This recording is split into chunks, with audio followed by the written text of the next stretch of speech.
النظام السوري سلط الأضواء عليهم قبل توسع انتشارهم.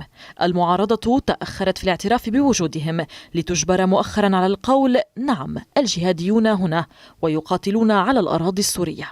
تقارير انترناشونال كرايسيس جروب الدولية تحدثت أيضا عن تورط ناشطين أجانب بشكل مباشر إلى جانب المسلحين السوريين.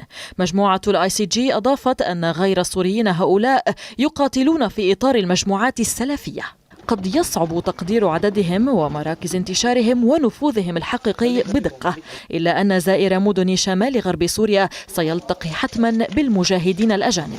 معظمهم أتى من هنا من أنطاكيا التي تبعد نحو 40 كيلومترا عن الحدود السورية.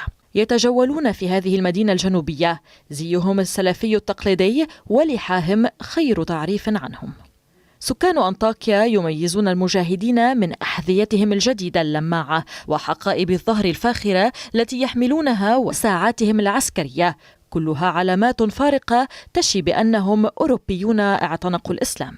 بعيدا عن الأنظار يعبر الجهاديون من مدينة ريهان التركية إلى قرية أطمة السورية التي تعد اليوم بحسب مراقبين نقطة التقاء الأجانب ذوي الجنسيات المختلفة. أتوا من مصر، ليبيا، الجزائر، السعودية، أوزبكستان، أوروبا وأفريقيا.